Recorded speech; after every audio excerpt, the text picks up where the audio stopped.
The Lunar Sorcerer is a really fun modded class for the Sorcerer that allows you to sort of enter different moon states, offering up different spells. You have a Sacred Flame that targets 2 people. Let's go over it, it's really fun. So we're going to start the Sorcerer the Sorcerer class, and we're going to go level by level, combat you on all the items you could need. So of course we start with the Sorcerer, and this will give us Constitution saving throw proficiency and Charisma saving throw proficiency, as well as dagger and water staff and light crossbow proficiencies. For cantrips, I would take Firebolt, Ray of Frost, Shocking Grasp, and Bursting Sinew. For first level spells here, I would personally take Thunderwave and I would take Magic Missile, 2 spells that I love using from the start of the game to the end of the game. And that brings us to the Lunar Sorcery subclass.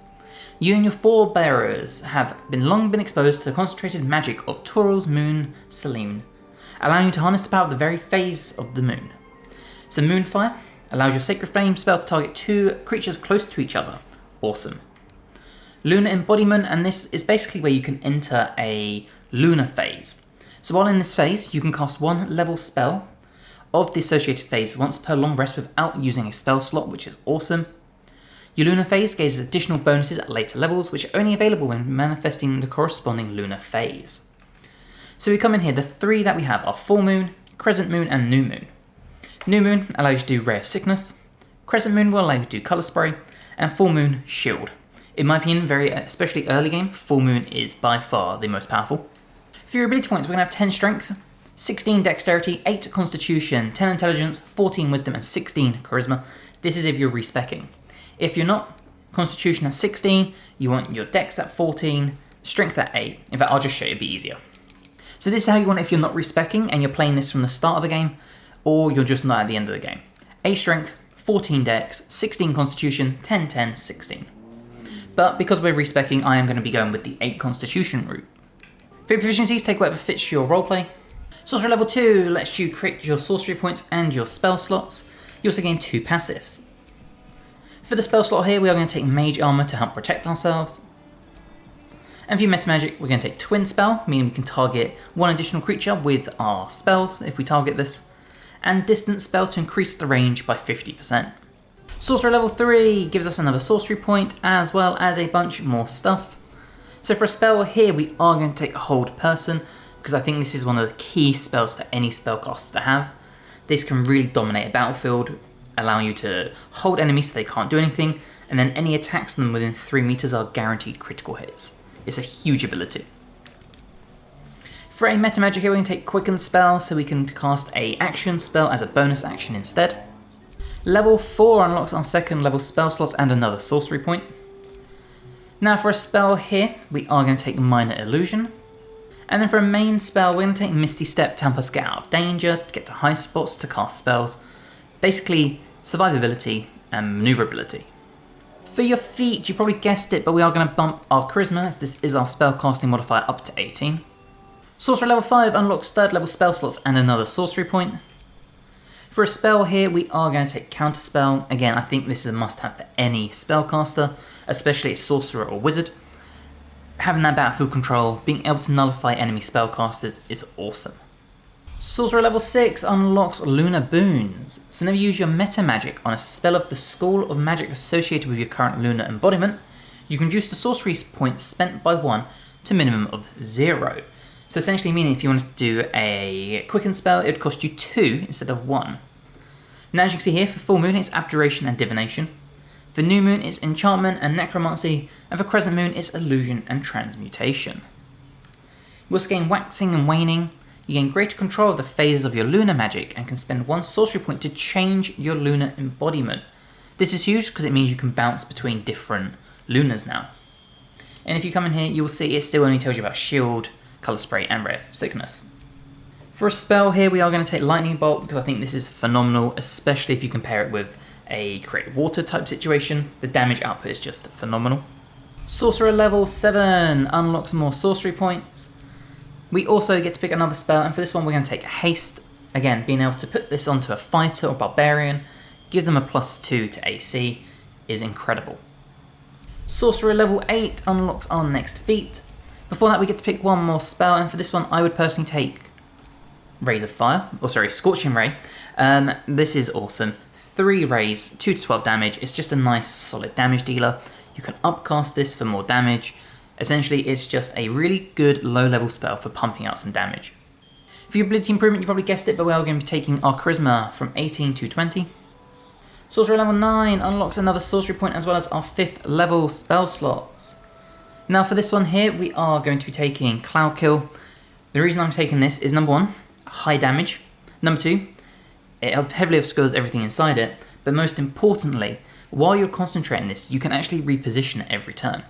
So for one spell slot, if you can maintain concentration for 10 turns, you can essentially keep placing this on top of a group of allies. So you can pump out a mass amount of damage just using one spell slot. It essentially makes the sort of spell economy of these spell slots worth more. Sorcerer level 10 gives us another spell slot. Now before that we gain one more cantrip, and for this one I would personally take Light, as it can be very helpful in those hard to see areas. For a spell here we are going to be taking Fireball because it's Fireball. And we gain a Meta Magic, so we'll be taking Careful Spell. We can trigger this to make sure allies automatically succeed saving throws against spells that require them. Sorcerer level 11 unlocks Lunar Empowerment. So again, this will boost our sort of lunar phases. So with a full moon, we gain advantage on investigation and perception checks. New moon is advantage on stealth checks and attack rolls have disadvantage against you. And crescent moon, resistance to necrotic and radiant damage. So you can really pick and choose these for the situation you're in. We get one more spell, and for this one we are going to be taking Chain Lightning because this is an incredible damage dealer at high levels. And Sorcerer level 12 gives us our next feat as well as another spell slot. And for this one we will be taking the Globe of Invulnerability. I think this is another must-have for a very control-based character. Create a barrier here, so that makes creatures and objects inside immune to all damage for 3 turns. If you place this down and then you place your allies at the edge of it so enemies can't get to you, you can actually attack enemies on the outside, but they can't damage you.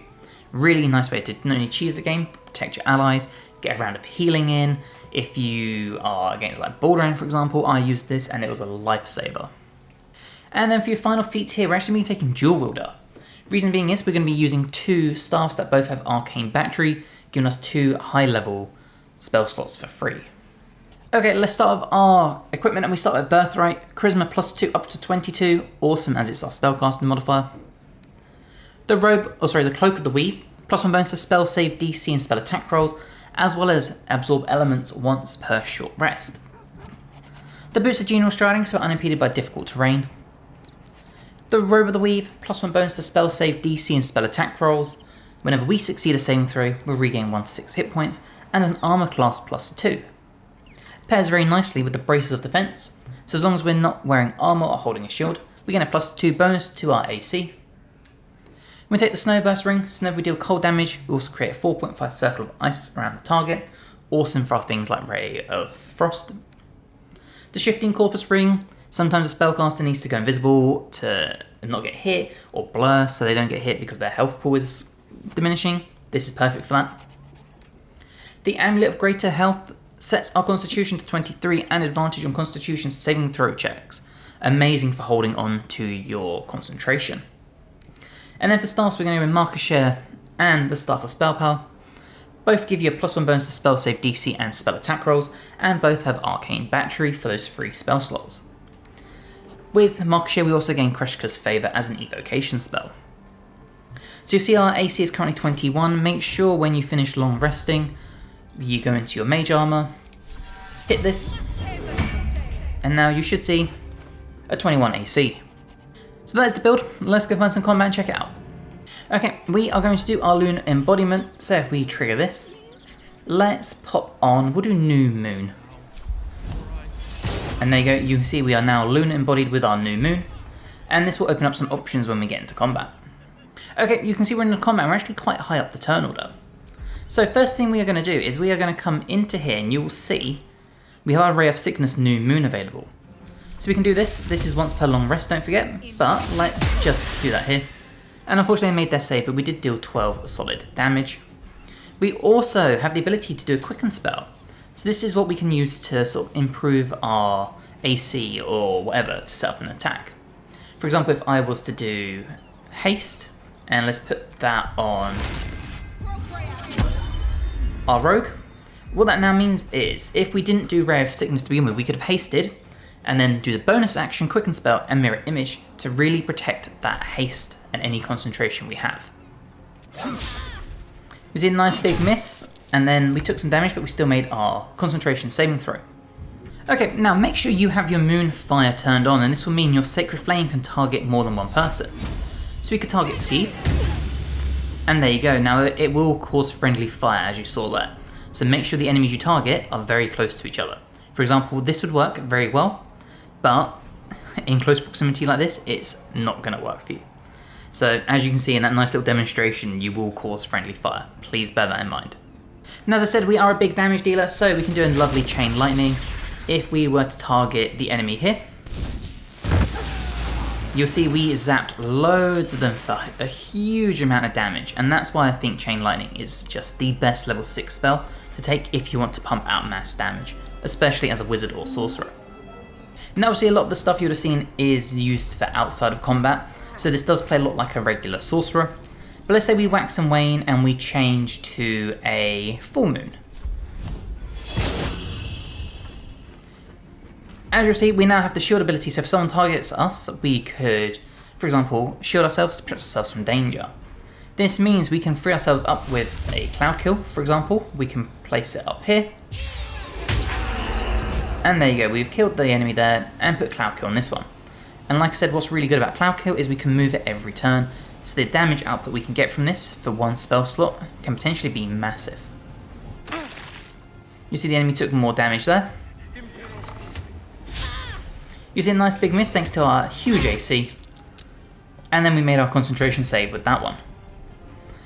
And as you can see, we still have our Cloud Kill going. So, you want to move this every turn. Now, you'll have two options here. One will just say Cloud Kill. The other will say Reposition. Make sure you choose the Reposition. And we're just going to reposition it to here. And there you go, the enemy is once again within the Cloud Kill, taking damage. Another big 13 damage. And there you go, you'll see they will jump and do whatever they can to get out of the cloud. And once again, we can get huge utility out of that spell by just moving it to hit. And there you go. And we can do our Celestial Beacon if we want. So this will give you advantage on investigation and perception checks within the lights area. No point doing this until you're out of combat in my opinion, but this is a really awesome utility-based thing that the sorcerer can now do thanks to your moon phase. But don't forget, while we're concentrating on that, we are still a spellcaster, so we can do a Scorching Ray. We could upcast this to level 4 to shoot more projectiles. And there you go, you can really use this to take enemies out, and we still haven't used anything like Hold Person or anything like that. Once again, we can do a Quicken Spell if we wanted to, so we could come this way, make sure we've got line of sight on the enemy over there, and we could drop something like a Ray of Frost if you want to do a cantrip. Or we can drop a higher level thing, such as a Fireball. So if we were to drop this, say level 5, over here, if I can make sure we actually hit, and there you go. Huge potential with this sorcerer, really good inside combat abilities as well as outside. And that really is the Lunar Sorcerer summed up. Now that we're outside of combat, you'll see we can do our Celestial Beacon, and there you go. Now we can run around, and if there's any investigation or perception checks that need doing, we'll have advantage on it. So again, if you're looking for a sorcerer that isn't just primarily focused on, you know, inside combat, or if you want one that's sort of like very lunar and moon based, then this is probably the mod to come and check out.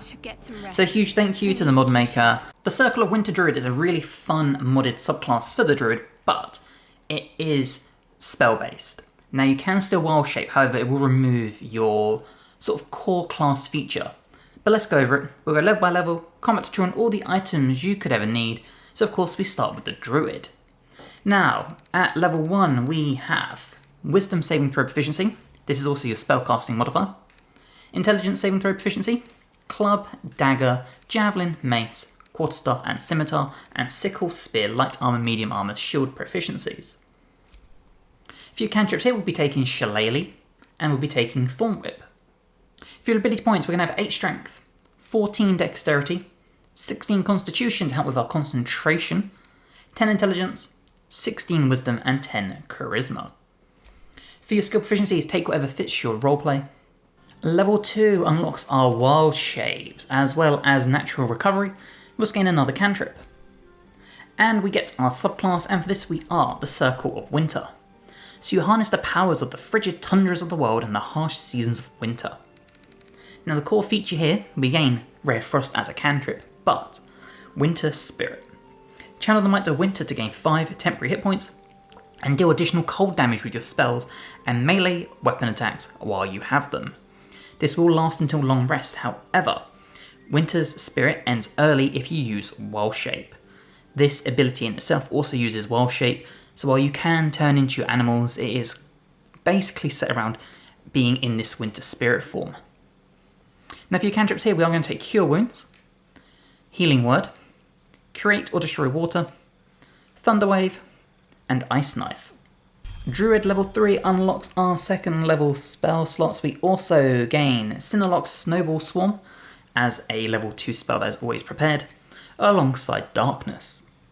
For a spell here, we are going to add Hold Person. This is one of my favourite spells in the entire game. Any held humanoid, if they are attacked within 3 meters, it will be a guaranteed critical hit. Landing this and then having a barbarian, fighter, anyone with multiple multi-attacks, or extra attacks I should say, you can decimate a fight in rounds. A Druid level 4 unlocks our first feat. Now before that we gain one more cantrip, so for this we will be taking Guidance. And then for the feat, you probably guessed it, but the ability improvement, I'm going to bump our Wisdom up to 18. For a spell here we're going to take Spike Growth. Druid level 5 unlocks Wild Strikes while you're within your Wild Shape form, but we also gain Slow and Sleet Storm as always prepared spells. For spells here we're going to take Cool Lightning and we're going to take Moonbeam. Druid level 6 gives you Blizzard Cloud, so while under the effects of your Winter Spirit feature you may reduce the movement speed of a nearby creature. Additionally, you're immune to slipping while walking on frozen surfaces. We also unlock more wild shape forms. For a spell here we're going to take Plant Growth. Now obviously if you have Mistress spells you could take other water or cold based ones. I'm just trying to go with as many of the core spells as possible. Druid level 7 unlocks our 4th level spell slots as well as Ice Storm and Fire Shield as always prepared spells. For a spell here we're going to take Conjure Woodland Being. What's awesome about this is that this summon also can summon someone, so your Dryad can summon their Woodwode. At level 8 we gain our second feat. Now for this you probably guessed it again, but we are maxing out our Wisdom at 20. And then for a spell here we're going to take Conjure Minor Elemental to keep building up those summons. Druid level 9 unlocks our 5th level spell slot as well as Hold Monster, which is a huge spell to have always prepared, along with Cone of Cold. For spells here we're going to take Conjure Elemental and we're going to take Mass Cure Wounds. Level 10 brings improved Wild Strike. We also gain Slippery Magic. So when a creature fails its saving throw against a spell you cast that deals cold damage, it falls prone. The bonus cold damage granted by your Winter Spirit feature does not count as a spell dealing cold damage for this feature. So essentially any spell that you have that will deal cold damage that has a saving throw, if it lands you'll guarantee that they fall prone. A really nice way of just nullifying the battlefield. We gain one more cantrip at this point, so for this one we will take Poison Spray. And for a spell here we're going to take Insect Plague. Druid level 11 brings our 6th level spell slot. Now, typically you'd only get one 6th level spell slot at level 12. Because we are using a staff that has Arcane Battery, we will have a free spell slot use. So we are going to take Hero's Feast so we can buff our allies, ourselves and our summons. And then finally level 12, that will bring you Cold Soul. So your body permanently resembles a creature of snow and frost.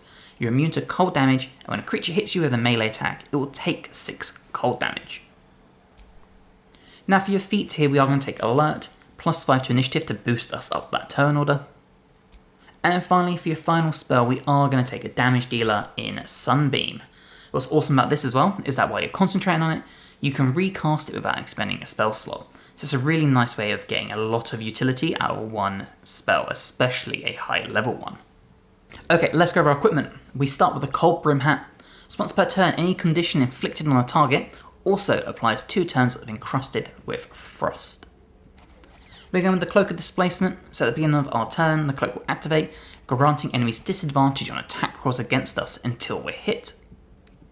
We're going to take the Boots of Genial Striding, so our movement speed is unimpeded by difficult terrain. We're going to take the Weave Mother's Robe, we have resistance to fire and cold damage. If the wearer is standing in water, we'll heal 1 to 4 hit points at the start of our turn. Armor class +1, as well as create or destroy water as a spell. For gloves, we're going to take the Winter's Clutches, so whenever we deal cold damage, we will inflict 2 turns of encrusted with frost upon the target. The Burnish Ring for use of Paralysing Ray. The Snowburst Ring, so whenever we deal cold damage to an enemy, will also create a 4.5 meter circle of ice around them. This means if they try to move, there's a good chance they'll slip on the ice and fall prone. The Necklace of Elemental Augmentation, so when one of our cantrips deals acid, cold, fire, lightning or thunder damage, we add our spellcasting modifier to the damage dealt. And then for a staff, I would go via Marcus Share or the Staff of Spell Power. Both have the +1 bonus to spell save DC and spell attack rolls, as well as Arcane Battery, giving you that free spell slot. And then for a shield, I'd recommend taking any that you have the highest AC possible to boost your armor class as far as you can up. Now, first thing we're going to do is we're going to start getting all our summons. So, we want to get, when I can see them in my list here, the Woodland Being. So let's get our Dryad. And the Dryad can summon the Woodwoad. So for 1 spell slot, we've now gotten 2 summons. Just like that. The next thing we need to do is we need to get our elementals. So we are going to come in here, conjure our 5th level, and we'll do a water elemental. And put them there. Fits our theme here very well. And then finally we have our minor elemental as well, and we can get the ice nymphs. And there we go. So that is our setup ready, so let's go find some combat and check it out. Okay, now that we left camp, the first thing we are going to do is we are going to get basically our frozen ability, Winter Spirit, going. We'll also gain 60 temporary hit points, which is insane. So you can see we are pushing 160 health in total. And if we Hero's Feast up, when I can find it, with our Arcane Battery, so make sure this is turned on so you get the free spell slot. And then we will Hero's Feast. You see we can basically hit everyone here. And everyone has gained a health pool, and now we have pushed over 170 HP as a pure Druid. So now let's go find that combat. Okay, you can see we start the combat and we are actually top of the turn order. So let's get this going. The first thing we're going to do is we'll strengthen our Shillelagh as a bonus action. That way if we can do melee damage, it's at least going to be a little pumped up. And for this we're going to do a very, very base cantrip of Rare Frost. So you can see our damage output. And there you go. You can see we caused a huge amount of damage. 4 stacks of Encrusted with Frost, knock the enemy prone, and they have ice all around them. Our Elemental can also get some damage going. Okay, now it's time for our Dryad. So with our Dryad, once again, we'll do the same thing. We'll strengthen our Shillelagh, and we'll start trying to ensnare some enemies, as we don't go up the ladder for some reason. There we go. So let's try this again. We'll come here slightly, so we've got more room. And unfortunately we didn't land the ensnaring, but we did deal some damage. Our Water Elemental has the awesome ability that it can Elemental Warp, meaning we can send it to teleport up here. And then we can land big slam attacks, just like that, dealing some pretty hefty damage, and also inflicting chilled. Okay, the Woodwoad gets a turn. The Woodwoad is pretty much just a tanky heavy hitter, so we can send up there to deal some damage. Now we have our Ice Mints, and these things are awesome because they can sort of just fly around and deal some damage. So we'll send one up here. And you can see it has a Death Burst. It can throw a Chromatic Orb, so if we throw that at this enemy. Unfortunately they missed. But we can try the same thing with this one. We'll fly it over to here. And with this one we will throw out an Ice Breath and get something going like this. And you see we can make all these icy surfaces.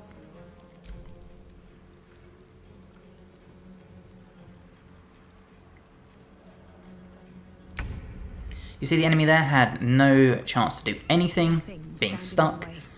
And one awesome thing we can do if we send ourselves this way, you'll see we can walk over the ice, as you know, without causing any slipping, anything like that. And we can throw out our big cone of cold. So if we do this at just 5th level, you'll see the damage output we have. Huge 86 damage and encrusted with frost stacks. And of course, as a bonus action, we still have the ability, if we want to, we can come in here with a healing word, and we can heal up your hero who's taken a few hits with our druidic abilities. Once again, with our dryad, we can try and entangle the enemy with another miss. And we'll send our elemental over here, and we'll try and do a multi-attack this time. Just like that, and you'll see the damage is crazy. Again, our woodwoe can just do some tanking and slight damage dealing, like that.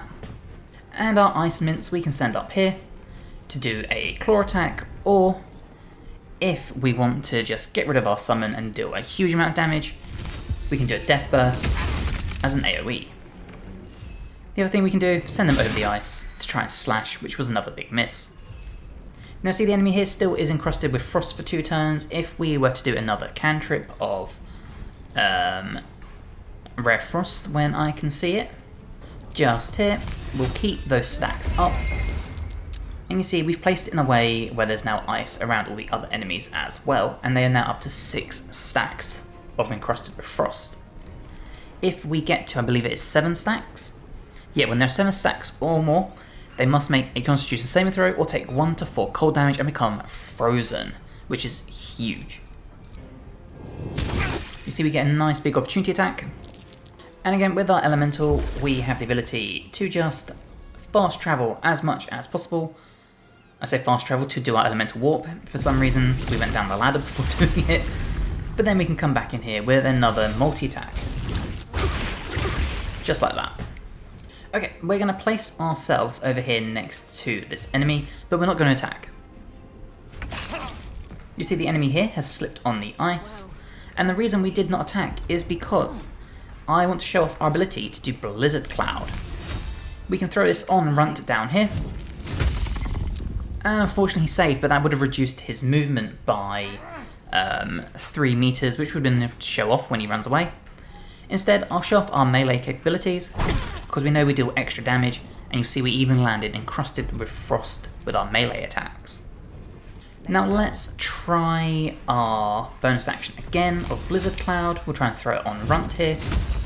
And there we go, we have landed the Blizzard Cloud, so now they have their movement reduced. And we might get some friendly fire here, but let's do our Snowball Swarm. Can we target both? Might just be out of reach for both. It is, so instead we'll just do it on the enemy here, and there you go, fallen prone. So this is such an awesome just build and mod for just freezing everything, knocking people prone, reducing movement speed, dealing huge amount of damage with your summons and yourself. It's pretty powerful. And obviously an enemy being prone means we have advantage, take some big swipes. Especially when you have something like a multi-attack, meaning you can land your hits much easier. And that at this point is pretty much just a case of ending the fight. So we'll swipe that enemy, and we'll do an Ice Storm at level 4, targeting this enemy. And there you go. Now you see we still have loads of our temporary hit points left, but this is just such a tanky mod.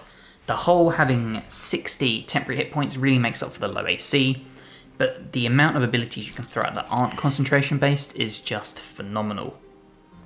And of course, as you remember, if we did need to heal up, we can stand in water, and we'll heal up 1 to 4 hit points at the start of our turn.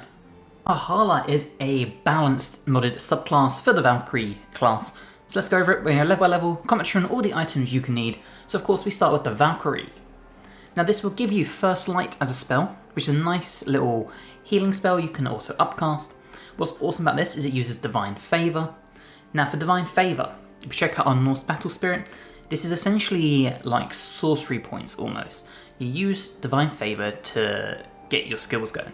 So for example, First Light costs 1 Divine Favour.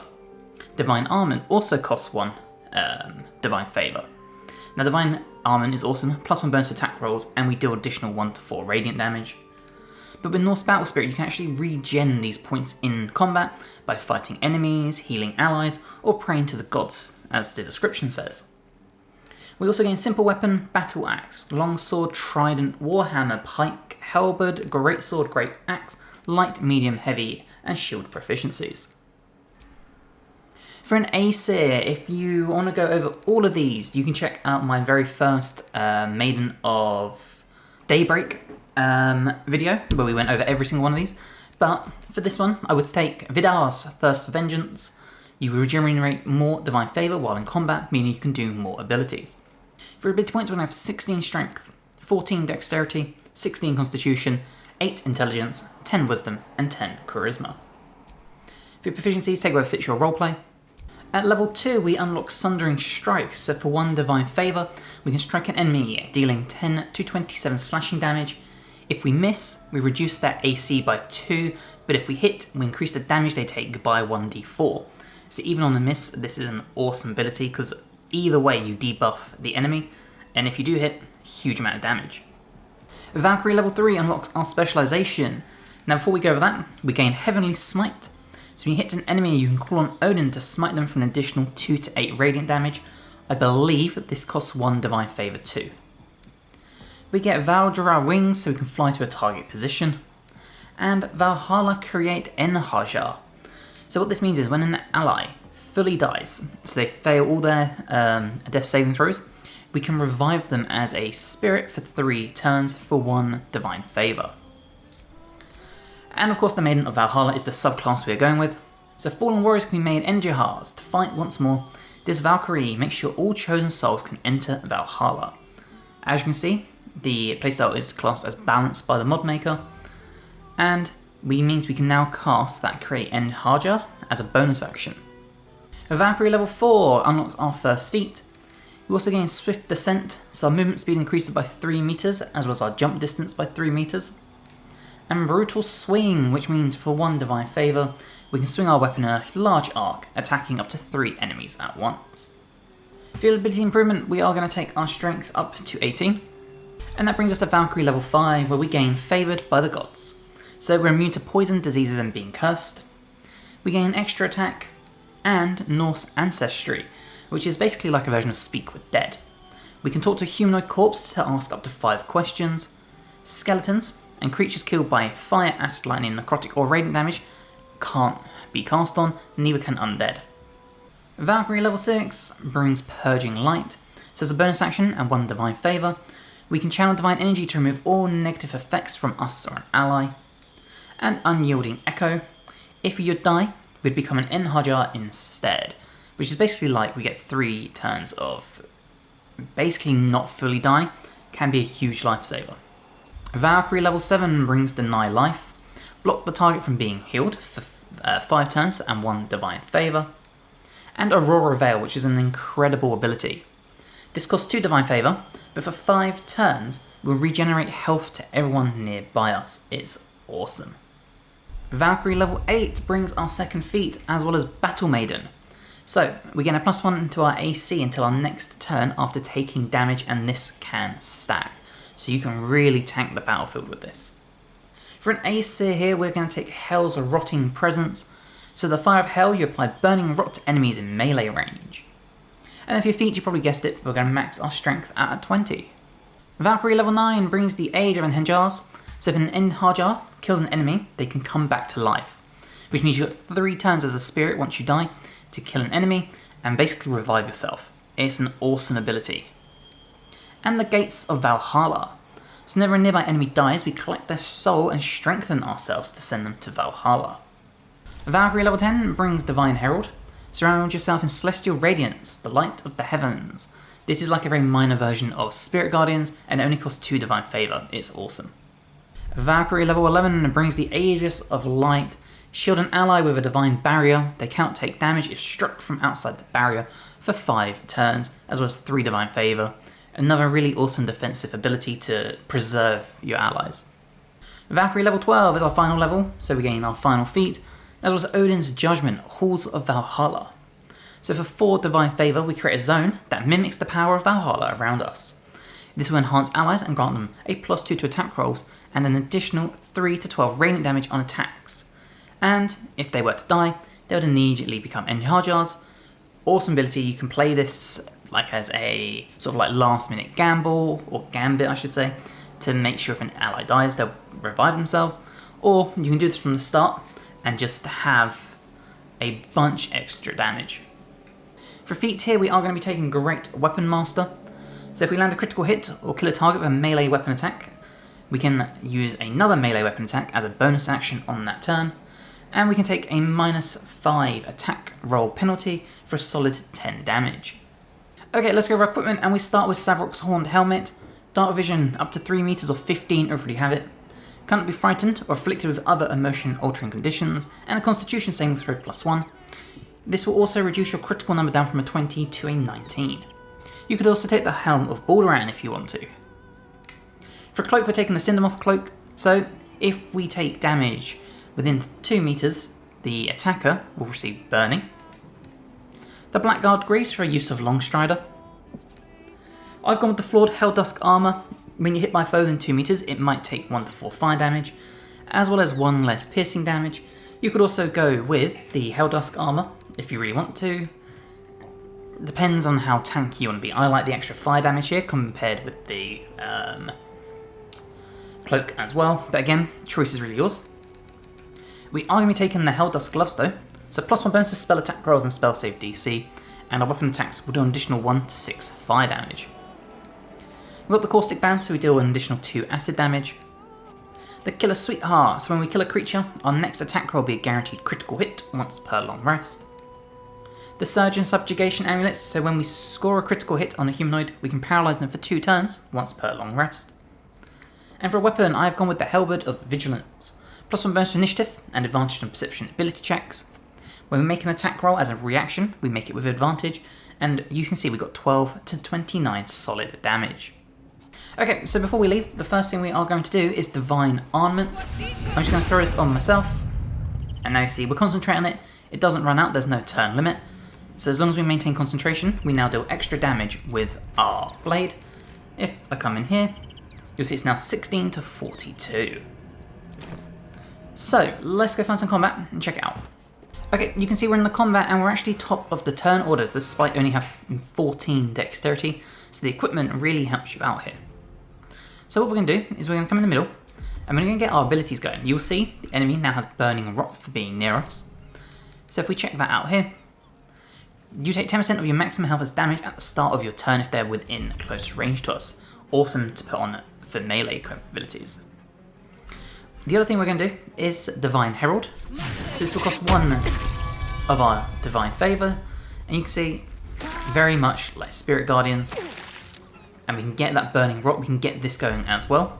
The only downside is it is a main action, so we can't attack the same round, but if you know you are going to be within melee range of people, I think it's worth doing.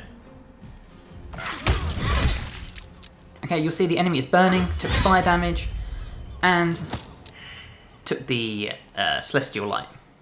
You see once again ran through our Celestial Light and took some damage.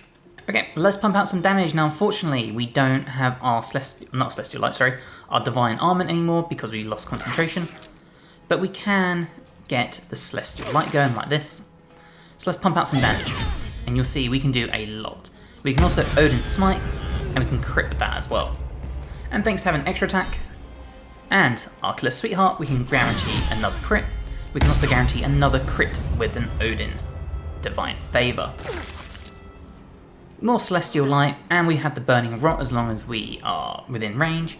And of course, bonus action Great Weapon Master, follow up with another.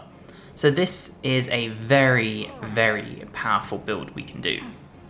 Okay, instead of chasing down the enemies, we've actually taken a lot of damage, which is exactly what I want us to do. So, we are going to do our big Divine Favour of Hall of Valhalla, which will be the +2 to attack rolls, the additional radiant damage, and our allies will become Enhargers if they die. So let's get that going. You'll see the radius is pretty significant, however it is a full-blown turn. Okay, so just as an example, we will shoot Sledge here, And you can see we've got some radiant damage on our bow. Okay, now while we've got the halls open, if we just come up here very quickly.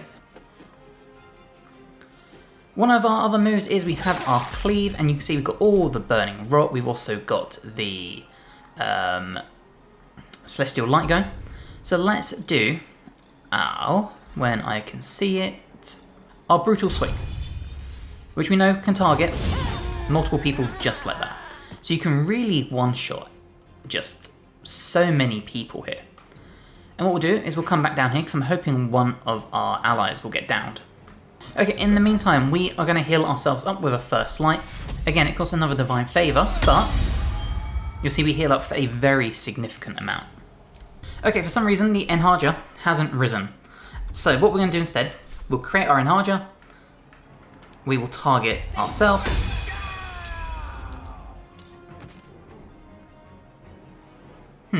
Interesting.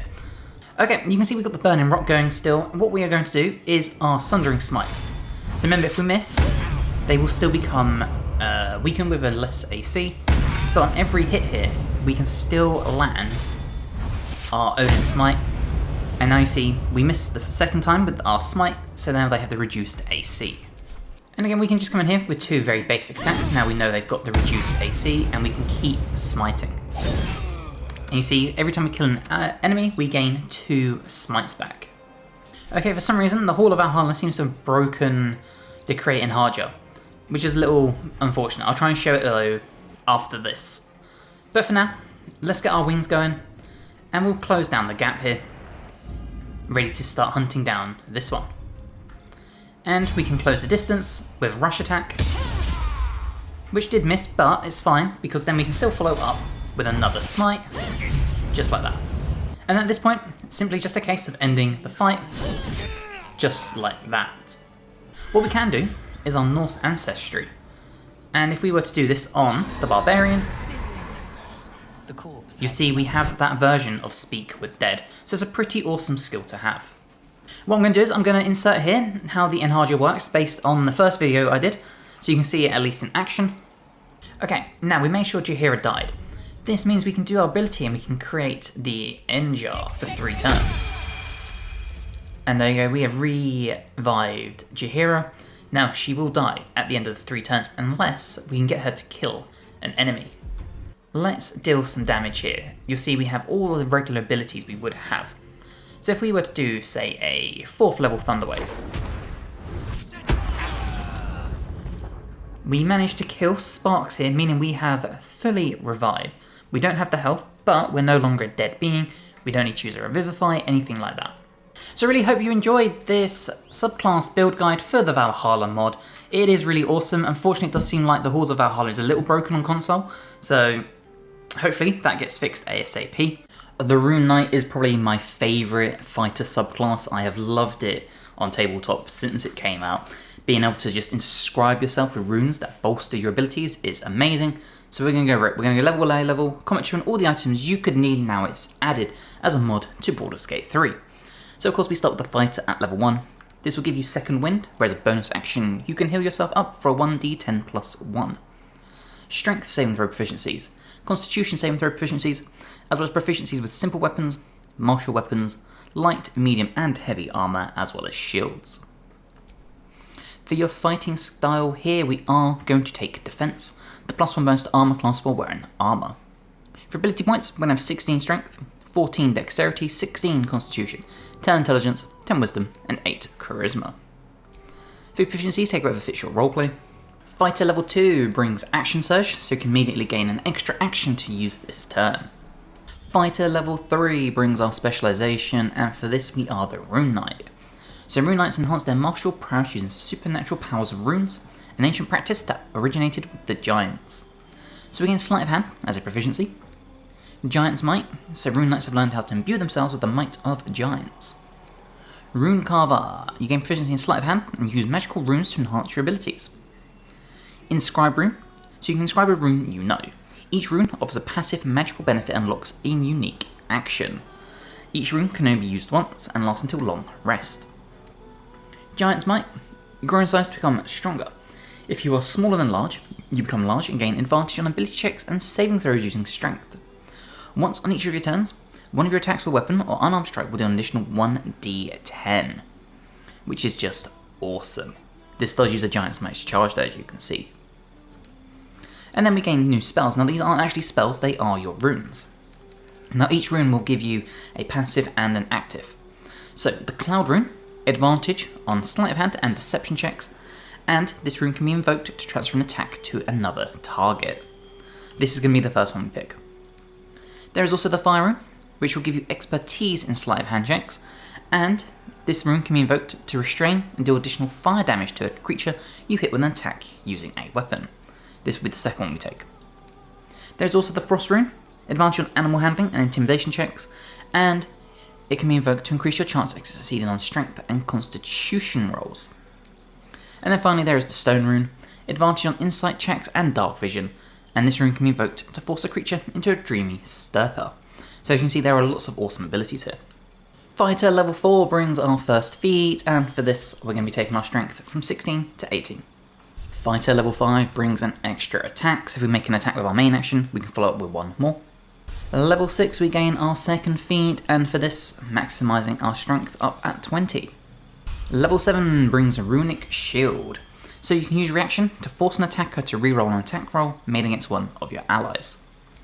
We also pick up another rune, so here you can see we've got the Frost and the Stone we went over. There is now the Hill rune, so advantage on saving throws against being poisoned and resistance against poison damage, and can be invoked to apply resistance against physical damage, and this is what we're taking. There's also the Storm rune, so this will give you advantage on Arcana checks and immunity to being surprised, and can be invoked to apply advantage or disadvantage to rolls, which is huge.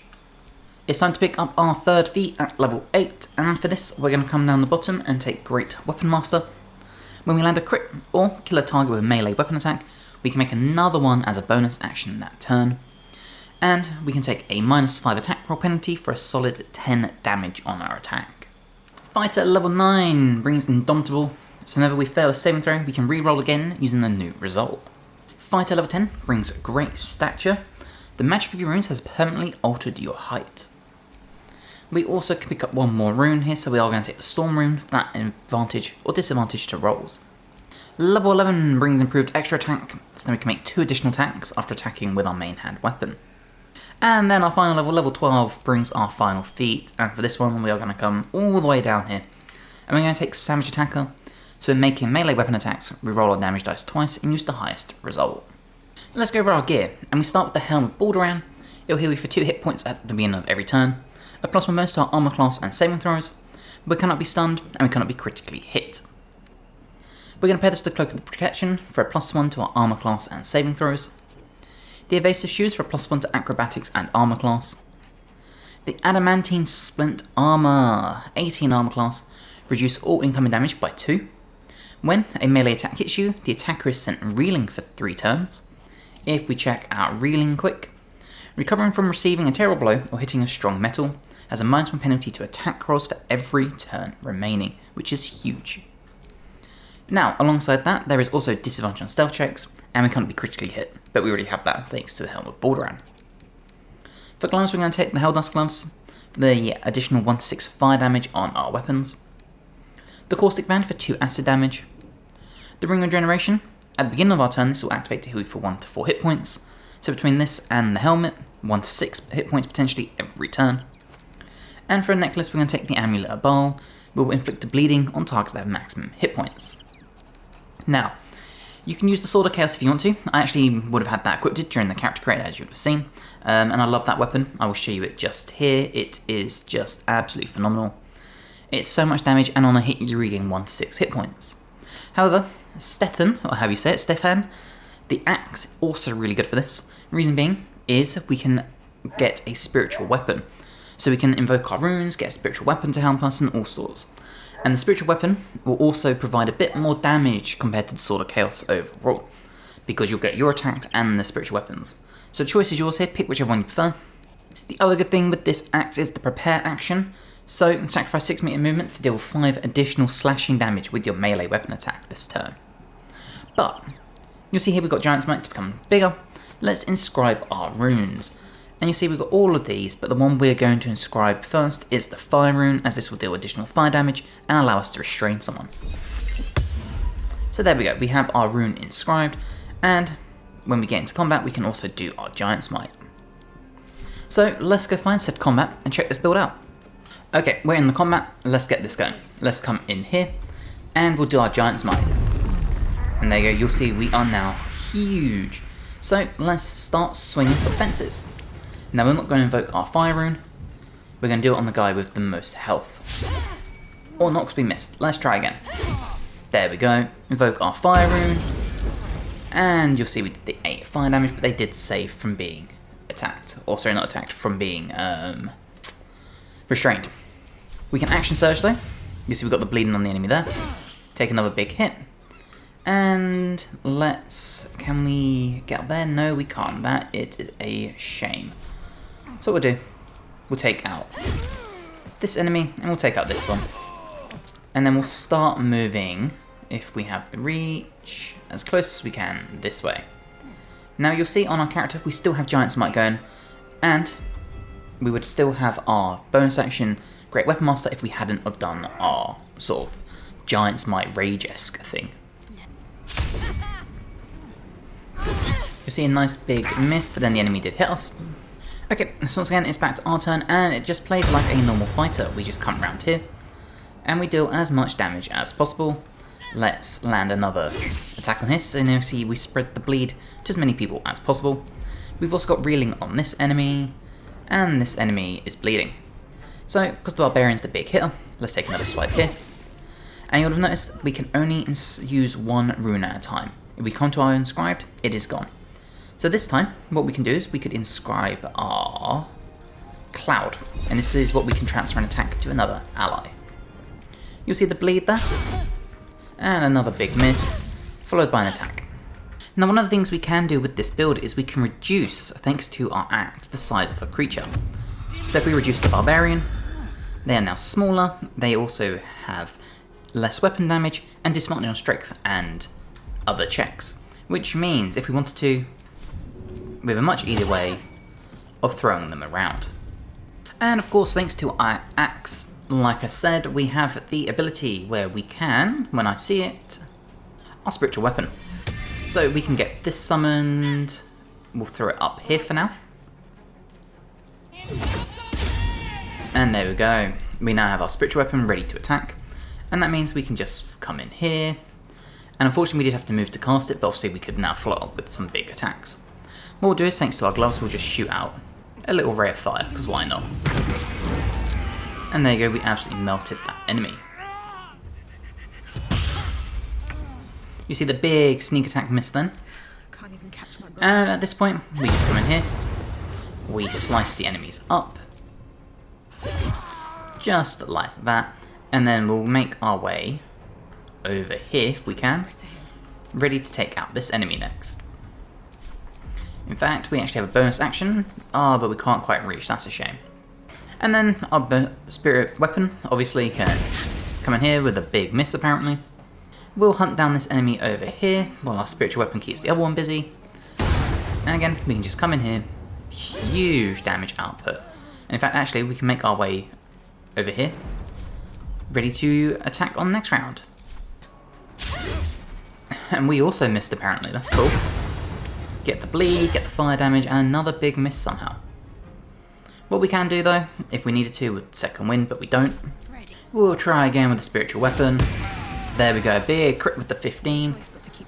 And then hopefully now we can finish this fight. So we come in here, and we'll land our big hits, just like that. Now, you'll remember, you'll see we use one of our Giant Might, and 2 of our runes. If we short rest, we don't get our Giant Might back, or our runes. Now we're just long rested, and you'll see we get our Giant Might back, and our runes. So, it's not just like a one and done, you can respawn them. So I really hope you have enjoyed the Rune Knight. I absolutely love the Rune Knight, especially on tabletop. I think it's just phenomenal. Great capabilities outside and inside of combat. The Doctrine of Destruction Alchemist is a very heavy damage based subclass mod or subclass for the alchemist mod. So we're going to go over it, we're going to level by level, comment on all the items you could need. So of course we start with the alchemist, and this will give you alchemical throw.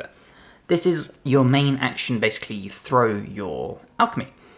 Now when you throw this, you will gain a bonus to your throw distance equal to intelligence modifier, and you have a more potent effect of the type. So if you throw alchemist fire, you have a more potent alchemist fire. Alchemy, so this will let you use your catalyst points to craft an alchemy item out of combat. And catalyze, this will let you do it inside combat as a bonus action, but you only have 5 turns to use that concoction you've made, otherwise it disappears. You'll also gain medicine and nature as proficiencies. Catalyst points, like I just said, you use this to make your alchemy items. You can also use this for abilities, which we'll go over when we get to them. We also gain experimental adapt, which means obviously the expertise in medicine and nature we just went over, and first matter synthesis. So you complete a long rest, you gain a number of primo materia equal to half your alchemist level, rounded up. There's also constitution and intelligence saving throw proficiencies, simple weapon, hand crossbow, light armor proficiencies. For formulae, now I went over these all in my Doctrine of Cruelty, so if you want to check that out, see a full breakdown of all these you can. But for our formulae here, we're going to be taking Alchemist Fire, we're going to be taking Healing Drought, Needler, and Oil Flask. Oil Flask and Alchemist Fire obviously pairing very well together to make flammable surfaces. For ability points, we're having 8 Strength, 16 Dexterity, 14 Constitution, 16 Intelligence, 10 Wisdom, 10 Charisma. For proficiencies, take what fits your roleplay. And that brings us to level 2. Now with level 2, we gain Experimental Alchemy, meaning if we make a DC 15 medicine check, we can brew 2 alchemical solutions instead of 1. Alchemical Theory, so your Alchemical Doctrine grants you a number of theories. Now you can switch between these as a bonus action, and each theory has an upgrade. Or not an upgrade, sorry, it has certain passives. So at this point we do get to pick our subclass, and this is the Destruction. So alchemists that follow the Doctrine of Destruction embrace the raw chaotic forces of alchemy to obliterate, dismantle and break down the structures of the world. So for this we gain Instruments of Destruction. You have trained in the use of alchemical items in combat. When you throw an alchemical item, it deals extra damage equal to your intelligence modifier. So you can already see those little glimpses of this is more of a damage dealer compared to the cruelty one. We gain Entropic Theory Adrenaline Rush. So when you catalyze an alchemical item that deals damage, you gain 5 movement speed for that turn. So don't forget, this is your bonus action alchemical sort of like making. So you can use your catalyze to make the item in combat. It only lasts for 5 turns, but once you do that, you gain 5 meters of movement speed. Surge of Genius. So when you land a critical hit on an enemy, you recover a catalyst point. Very useful. And Black Salt Infusion. Your alchemical throws that deal damage consume a catalyst point, but allow you to throw 2 copies of the item at separate targets. Incredible stuff. Alchemist level 3 brings catalyst points, so we gain more of these, helping us do our abilities and make potions. We gain another formulae, and for this one we will be taking a basic poison. Oh sorry, no, we won't be taking the acid vial. So we can have the fire damage, and now we've got acid damage. For discoveries, again, I went over all of these in the Doctrine of Cruelty. So for this, we'll be taking Visual Calculus, so we get to add our intelligence to our initiative. And Physical Conditioning. Our hit point increase maximum by 2 for every level we have in Alchemist. So if you take this to level 20, that's going to be 40 extra hit points. Alchemist level 4 brings our first feat, more catalyst points, and Black Salt Bomb. Now you can craft this in and out of combat. And the Black Salt Bomb is a force-based 4 to 24 damage dealer and does double damage to structures. This does cost 2 catalyst points to craft. For ability improvement, you probably guessed it, intelligence to 18. Alchemist level 5 brings another catalyst point and 2 more passives. Now for the formulae, the first one we're taking is the Acid Oxidizing Agent, 3 to 12 acid damage, and reduces the armor class of creatures wearing armor that is made of metal. To go alongside this, we will be taking Malice, so a poison that can potentially blind people. Alchemist level 7 brings another catalyst point. We also now have Hasty Throw. So as a bonus action, we can throw an item from our inventory, like one of our alchemical solutions, but it doesn't have the extra benefits. So for example, with our normal throw, if we were to throw a alchemist fire, we'd have a more buffed up version of it. With this one, as a bonus action, we just have a very basic version. We also gain hit the deck, so having to react quickly to sudden unstable explosions has heightened your instincts to danger. When you're about to make a dex saving throw against an area of effect, we're using our reaction to dive out the way, reducing the damage to 0, but we'll be prone afterwards. So it's kind of give and take. You don't want to dive prone next to an enemy who can then just crit you. Alchemist level 7 brings catalyst points and more passives. For a passive here, we are taking Antitoxin. This is a nice way to stop us from being poisoned, as well as give us temporary resistance to poison. For a discovery here, we are going to be taking the Inland Empire to give us resistance to psychic damage. Alchemist level 8 brings our second feat. We also gain another catalyst point and fast hands, meaning we now have 2 bonus actions. For an ability improvement, once again we're going to be taking our intelligence to 20. Level 9, again another catalyst point and 2 more passives. For passives here, for formulas here, we'll be taking Uriel's Fury, so we can throw this for cold damage and possibly freeze creatures. And we're going to pair this with the Serpent's Breath, 5 to 20 poison damage, and leave a poison cloud where it lands. Alchemist level 10 brings Swift Throw. So now as a bonus action and using a catalyst point, we can throw an item from our inventory and we gain the extra potent abilities. So this is basically a bonus action version of your main throw, but it will use a catalyst point. I know this can kind of sound very convoluted and confusing. I promise you it isn't. I'll show this all off in the combat tutorial, but it's really simple. We get another passive and Chemical Warfare, so grenades you throw that have advantage on their damage rolls. We get another discovery, and for this one we will be taking Discombobulate, so we can deal 1 to 4 bludgeoning damage and attempt to stun an enemy. Alchemist level 11, again another catalyst point, and Volatile Potency. When you make a damage or healing roll with an alchemical throw, you roll an additional 1d6 and add it to the result. We get another formula here, and for this one we're going to be taking Flash Blinder, potentially blind enemies, but more importantly, incapacitate Steel Watchers. And Alchemist level 12 gives us our final feat, Catalyst points and the Magnum Opus. Now, you can take this to level 20, unfortunately the level 20 mod doesn't work on my console for some reason. I'm sure there's some sort of like mod compatibility issues, but this does go all the way to level 20. For a discovery here, you can kind of take anything at this point. It depends if you want something to help with your skill checks, for example. I'm just going to be taking Mercurial Stride to give us some more movement speed. And then for a feat here, we are going to be bumping our dex up to 18. Okay, let's go over our equipment, and we start with the Mask of Subception for a +2 bonus to attack rolls, initiative, and perception checks. The Cindermoth Cloak, so if a creature damages us within 2 meters, they'll take burning. The Boots of Genial Striding, so unimpeded by difficult terrain. Now we're using light armor. Any light armor will work here. I'm just going with the Studded Leather to give us a use of a +1 to our initiative and 1 less bludgeoning damage. The Hell Dust Gloves, a +1 to our spell attack rolls and spell save DC. More importantly, our weapon attacks deal additional 1 to 6 fire damage. The Shifting Corpus Ring to give us invisibility and blur.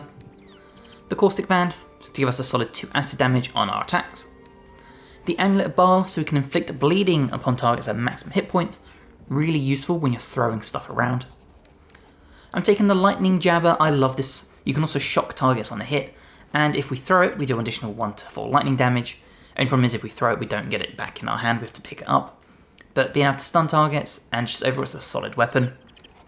And we're going to pair this with a shield. Any shield will work here. Take one with a +3, a +4, take one with a good passives, whatever works for you. Now, you will remember we can craft items, so you'll see we have 17 catalyst points in the bottom. We can craft alchemy, so let's make a oil flask. We'll make a alchemist fire, so you see the oil flask costs 1. Alchemist fire costs 2, so you see different ones cost different things. We'll make a black salt bomb as well. And then we'll finally make a Serpent's Breath. Now, the other thing to do, make sure you stock up and put all your items, or all your throwables, onto your alchemist. So, for example, let's send any damage dealers we have to our alchemist. Okay, so now that you've done that, you'll see we have a bunch that we've crafted and a bunch that we've just given to our companion. Next thing to do is you get to pick your theory. Now for this, I really think the Black Salt Infusion is the best, allowing you to throw 2 copies at the item at separate targets. So let's take that. Now before we get into combat tutorial, just want to show you. This alchemical throw is your main action throw. It adds your intelligence modifier to the throw distance, and you get the buffed up versions of the throw. If we come over here, we have our hasty throw as a bonus action. This is the one that doesn't add the additional benefits. And then we've got swift throw. This is the one that is your alchemical throw as a bonus action, but you use catalyst points to do it. So you gain the buffs, but you'll drain your catalyst points. And catalyst points do not replenish on a short rest, so bear that in mind. So that all being said, let's combine some combat and check this out. Okay, you can see we're in the combat and we're top of the turn order, so let's get this going. Let's do our swift throw, and we will throw our Serpent's Breath. I'm going to throw this just over here. And you'll see, once again, we can throw 2 copies, even though we've only got 1 crafted. So now we spread this all around. Because we did that, it did use our catalyst points, but we still have our spare bonus action because we get 2. So now we can do a hasty throw, and we can throw, if I press the right button, we can hasty throw, and we can throw, let's do our alchemist fire. And we'll throw this on the enemy over here. So you see we have that burning surface, they've got bleed, and they've got burning. These guys have the noxious fumes. And just like here, noxious fumes, noxious fumes. So you can really stack this stuff up. And of course we can still throw a normal one. So if we would come down here and throw a black salt bomb, thanks to our extended reach, you'll see we can throw this over here, we can throw this over here. And the black salt bomb will throw enemies around, and you'll see we just absolutely threw them off the ledge into the abyss down here. So you can kind of use these like Thunder Wave as well if you choose to. Overall, that is 1 round. We still got 9 points left, so let's end our turn.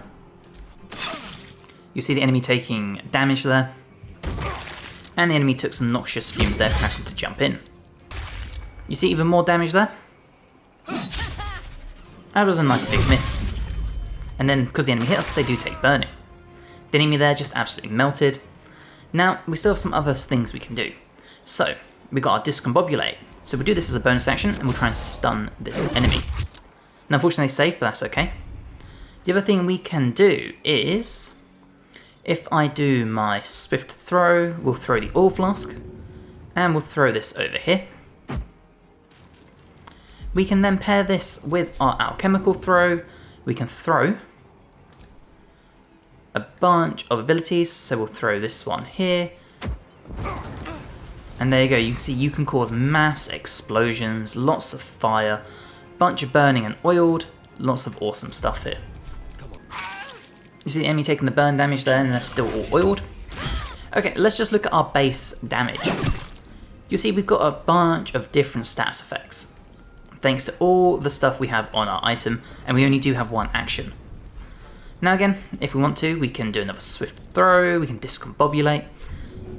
So if we want to, we can throw out an alchemist fire. So let's just throw this up here at this enemy. We are going to stand in the fire, but that's okay. And there you go. So you can really just stack these effects up. Even got the hasty throw. So let's do this, and we'll throw our oil of combustion onto this enemy. And there you go. You see more burning on the enemy there. And more burn on that enemy. And there you go, you see the enemy just completely combusted there. Now if we come down here, we'll come over here. We can do our catalyst to make items, and you see we have a bunch here. So let's make a healing drought. And we will make a Uriel's Fury, the cold one. So let's throw our healing drought and heal all our allies. You see the healing capabilities is pretty hefty. Okay, once again, let's start throwing some stuff. So let's do our hasty throw, and we'll throw an alchemist fire, and we'll target the barbarian here. We'll do another hasty throw, and we'll throw our alchemist fire And hopefully we can torch the enemy over here. No, we can't quite reach. That's okay. So what we will do, we'll do our normal alchemy throw, and we'll do our freeze one, and we'll see the extra benefits we have. Or not. Let's close the gap then. Now we'll do our Oriole's Fury. And we can do 2 projectiles, but we'll just do it in the same area. And there you go, we have frozen the enemy in front of us. And at this point, it's just a case of ending the fight. So we just keep stabbing until the enemy dies. And you'll see the enemy is frozen for a very, very long time. You get like 5 turns of frozen. So if you can do this on a bunch of enemies, you are going to be laughing with how much damage you can do. So we finished the combat, and you can see you've got so many good options. You've got the oil and fire, you've got the frozen, you've got the poisons, you can explode the poisons. There is so much synergy you have with this. Now, as I said, you see we have 1 catalyst point left. If we short rest, they do not replenish, so please bear that in mind. But that is the Doctrine of Destruction Alchemist build for Baldur's Gate 3. I really hope you've enjoyed this. It's a little different to the Cruelty one. Cruelty one is all about your poisons, as well as buffing up your allies. This one is pure just damage dealing. So I hope you have enjoyed this. If you have, please go and check out the mod. It's incredible. And drop the video a like, helps me tremendously. If you're not already, please subscribe to the channel for more. I've got more guides to Baldur's Gate, to Dragon Age, Elden Ring, Expedition 33, Wu Chang Fallen Feathers, all the amazing RPGs you could ever need. And hopefully, I'll see you in the next one. Bye guys.